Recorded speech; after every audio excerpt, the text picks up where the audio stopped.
Welcome back. Rachel Pappy, she's partner and vice president of Polston Tax Resolution and Accounting, joins me right now to talk about donations to charity. We're getting into the last few months of the year. A lot of people are saying, okay, got to start donating. But there's also business owners out there that include donations and that sort of thing, and also getting their employees involved. Let's talk about donations. Yes. The limits, what we can donate, what we can't donate. Because is there any ambiguity in that as far as donations go and what we can do? Yeah, so it's interesting because there used to be limits, especially for high income earners, on their itemized deductions, which would be things like donations, and there was a formula for capping it.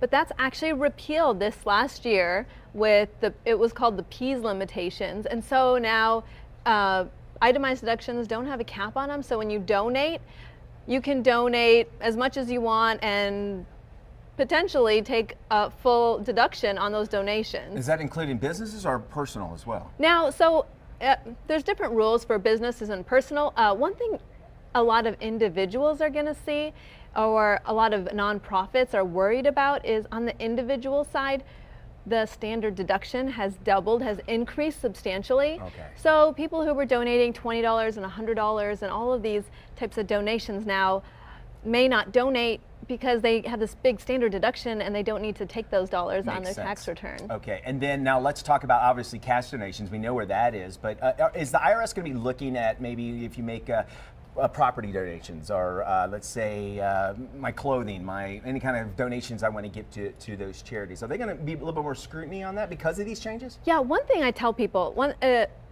thing that people don't think about when they're donating non-cash donations, like a car. People donate cars to charities. People donate clothes all the time. How I donate things is a little different because I'm used to seeing the audit end of it. So I actually take pictures when I donate things. And here's the shirt I was donating. Here's the shoes I donated. Here's the backpack I donated. Because if I just say a lump sum number, the IRS will say, prove it. Well, how do I prove it? Those clothes are already gone. Those shoes are already gone. Those bags are already gone. Whatever I gave away. So pictures may be the only way you can prove really what you donated. Okay, I do know, like if you drop off like Salvation Army, Goodwill, or whatever, they'll have a form, but you have to ask for it. I mean, will that be proven? Because you fill out what you give them, right? Right. So sometimes the answer is it depends. And sometimes it depends on the auditor. So typically you get to fill out those forms, just like you said. If you go to the Salvation Army and drop something off, they let you fill in the amount and what was dropped off, and they just sign it. The IRS, sometimes the auditor will accept that at face value. Sometimes they'll say prove it, and that's when you may need your pictures. Okay, which makes great. And more evidence that you have. I mean, obviously documentation is going to help you out. Right. Let's talk about business owners. Volunteering. Can I write off time that I volunteer, or can businesses say, hey, I'm going to let my employees go away to go do some volunteering? So again, it's going to depend. So for example, our firm volunteers multiple times a year. For us, it is not a write-off, but for us, even though it's not a tax write-off, it's in line with the purpose of our firm, the culture of our firm, who we are. The work that we do because we enjoy helping people. We enjoy benefiting people and improving their lives and giving them hope.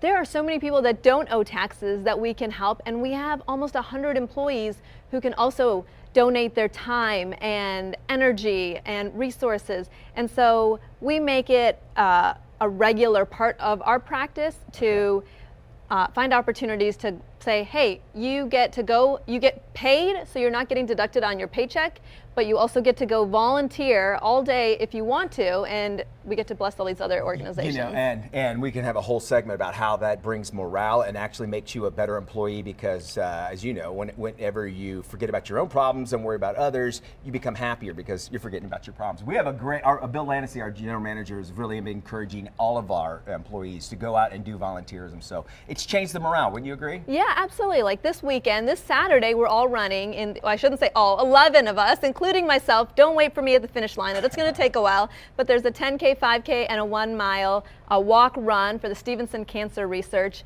And so we're excited to raise money for cancer research and support those patients and families. I love hearing that. Polston Tax Resolution and Accounting has 4 metro locations. They have a new address in Oklahoma City and the same one for Norman, Tulsa, and Wichita. You can call them at 405-801-2146. They also assist clients nationwide. Get in contact with Polston Tax Resolution and Accounting on social media. Look for Polston Tax. Their website, polstontax.com.